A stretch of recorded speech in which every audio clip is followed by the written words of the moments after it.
ابی بن کعب سے پوچھا، سوال کیا، کوشچن کیا، اے ابی تقوی کیا ہے؟ اللہ کا ڈر کیا ہے؟ تقوی کیا ہے؟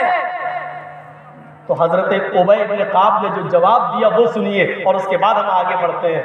سنیے جواب۔ ابی بن کعب نے کہا تھا، اے عمر تم تقوی نہیں جانتے ہو، ڈر نہیں جانتے ہو؟ کہا نہیں، آپ بتائیے کیا؟ کبھی جنگل میں گئے ہو؟ سنیے ڈر، کبھی جنگل میں گئے ہو؟ ہاں گئے ہیں۔ تمہارے پیروں میں جوتا نہ ہو، چپل نہ ہو، اور جنگل میں کانٹے بچھے ہوئے ہوں، اور کانٹوں دار جھاڑیاں لگی ہوئی ہوں، درخت لگے ہوئے ہوں، اور تمہیں جنگل سے گزرنا، جنگل کو کراس کرنا بھی ضروری ہو، اور پیروں میں چپل بھی نہ ہو، تو تم کیا کرو گے؟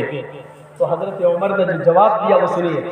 اے ابی بن کعب، اگر جنگل میں کانٹے ہی کانٹے ہوں، اور راستہ بھی خاردار ہو، جھاڑیاں بھی کانٹے دار ہو، اور جانا ضروری ہو، اور میرے پیروں میں جوتا اور چپل بھی نہ ہو، تو ہم دھیرے دھیرے آہستہ آہستہ چلیں گے، بچ بچ کے چلیں گے، کانٹوں کے اوپر پیر نہیں رکھیں گے، بچ بچا کر چلیں گے، اور کانٹوں دار جھاڑیوں کو ہٹا کر، اس کو ایسے یوں کر کے ایک ایک ڈالی پکڑ کر ان سے بچتے ہوئے اور ایک ایک ڈالی کو ہٹاتے ہوئے ہم دھیرے دھیرے نکلیں گے اور راستہ کراس کریں گے۔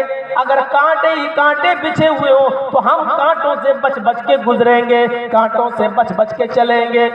حضرت ابی بن کعب نے کہا، اے عمر کانٹے ہی کانٹے بچھے ہوئے ہیں، جھاڑیاں ہی جھاڑیاں کانٹوں دار لگی ہوئی ہیں، تم بچ بچ کر جا رہے ہو، کتنا بھی بچو، لیکن جب راستہ ہی کانٹوں دار ہے تو دو چار کانٹے تمہارے پیر میں لگ ہی جائیں گے، بہت بچنے کے باوجود ایک دو کانٹے تمہیں چبھ ہی جائیں گے، یا کانٹا تمہاری چادر میں الجھ ہی جائے گا، کچھ نہ کچھ تو ہوگا۔ تو حضرت عمر کہنے لگے، اے ابی اگر ایسا ہوا، ایک دو کانٹا اگر چبھ گیا اور میرے پیر کو زخمی کر دیا یا میرے جسم کو زخمی کر دیا تو ہم مرہم پٹی کر لیں گے، ہم اس پر مرہم لگا لیں گے، پٹی باندھ لیں گے، ہم اس کی دوا اور علاج کر لیں گے۔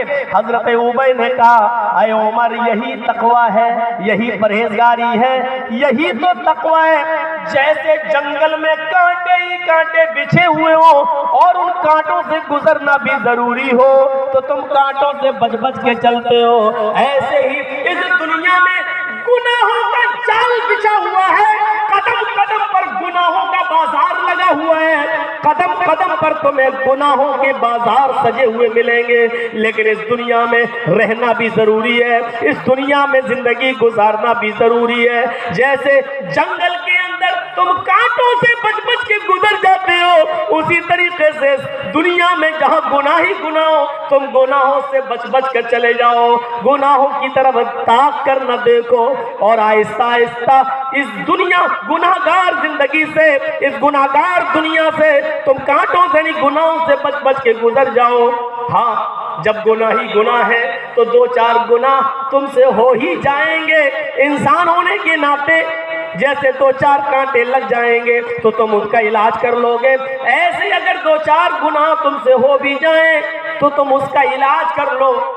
حضرت عمر نے پوچھا اس کا علاج کیا ہے؟ کہا توبو اللہ، اپنے دامن کو پھیلاؤ، اپنے ہاتھوں کو بلند کرو، اور رفع یدیہ الی السماء، اپنے دونوں ہاتھوں کو آسمان کی طرف بلند کر کے اپنے روٹھے ہوئے رب کو منا لو، یہی اس کا علاج ہے کہ تم توبہ کر لو، استغفار کر لو، اللہ سے اپنے گناہ کی معافی مانگ لو، یہی اس کا علاج ہے، یہی مرہم ہے، یہی پٹی ہے۔ یہ ہے تقوی کا معنی۔ جیسے کانٹے ہی کانٹے ہو جانا ضروری ہے تو بچ بچ کے چلتے ہو، ایسی دنیا میں گناہوں کا بازار لگا ہے، آپ یہاں سے نکلیں گناہ شروع ہو جائے، گناہ کی اڈیاں ملنا شروع ہو جائے۔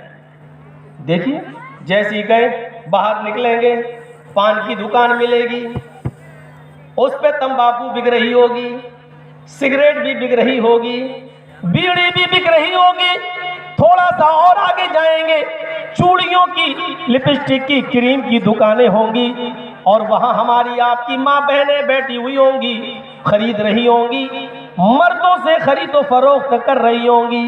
تھوڑا اور آگے بڑھو گے تو چائے کی دکان ملے گی، چائے کی دکانوں پر بھی سگریٹ و بیڑی اور راج اور کھینی صورتی یہ سب تمہیں بکتے ہوئے ملیں گے۔ کچھ اور آگے بڑھو گے تو باقاعدہ شراب کی دکانیں بھی تمہیں ملیں گی۔ کچھ اور آگے بڑھو گے بیئر بار بھی ملیں گے۔ کچھ اور آگے چلو گے تو جسموں کو بیچنے والی لڑکیاں اور عورتیں بھی تمہیں دعوت نظارہ دے رہی ہوں گی، آؤ چیپ ریٹ میں، سستے بھی ہے، ہائی ریٹ بھی ہے، ہم کال گرل بھی ہیں، ہم ہائی فائی پروفائل بھی ہے، ساری چیزیں موجود ہیں۔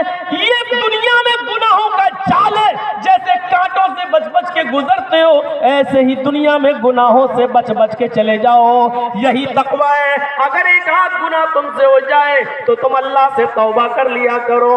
بستر پہ جب سونے کے لیے جاؤ تو پورے دن کا حساب لیا کرو، آج ہم نے دن بھر میں کتنی اچھائیاں کی ہیں، کتنے غریبوں کو ہم نے کھانا کھلایا، کتنے فقیروں کو کھانا کھلایا، کتنا صدقہ اور خیرات کیا، کتنے ہم نے نفلی نمازیں پڑھی، ہم نے کتنی اچھائیاں کی۔ اور رات میں جب سونے جاؤ تو دن بھر کا حساب لیتے ہوئے یہ بھی سوچو کہ آج ہم نے گناہ کتنے کیے ہیں۔ اور جب سونے جاؤ تو یہ مت سوچو کہ صبح ہم صحیح سلامت اٹھیں گے۔ اللہ کے رسول نے عبداللہ ابن عمر سے کہا تھا کن فی الدنیا کأنک غریب او عابر سبیل، آیا عبداللہ دنیا میں ایک مسافر کی طرح رہنا، ایک اجنبی کی طرح رہنا، جیسے مسافر ہمیشہ کسی جگہ نہیں رہتا، 2-3 دن قیام کیا اور آگے بڑھ جاتا ہے، ایسی تمہیں دنیا میں ہمیشہ نہیں رہنا ہے۔ آئے عبداللہ تم ایک مسافر کی طرح اس دنیا میں آئے ہو، آئے عبداللہ اذا اصبحت فلا تنتظر المساء، جب صبح سویرے اٹھ جایا کرو تو شام کا انتظار نہ کیا کرو، پتہ نہیں شام تک تم مردوں میں لکھے جاؤ یا زندوں میں لکھے جاؤ۔ وَإِذَا أَمْسَيْتَ فَلَا تَنْتَظِرِ الصَّبَاحَ، اے عبداللہ جب رات میں بستر پر سونے جاؤ تو صبح کا انتظار نہ کیا کرو، پتہ نہیں صبح تک تمہارا شمار مردوں میں ہو یا زندوں میں ہو۔ یہ ہے تقوی، جس کو قرآن نے کہا ہے یا ایھا الذین آمنوا اتقوا اللہ حق تقاتہ، اے ایمانوں والو اللہ سے ڈرو جیسا کہ اس سے ڈرنے کا حق ہے، جیسا کہ اس سے ڈرنے کا حق ہے۔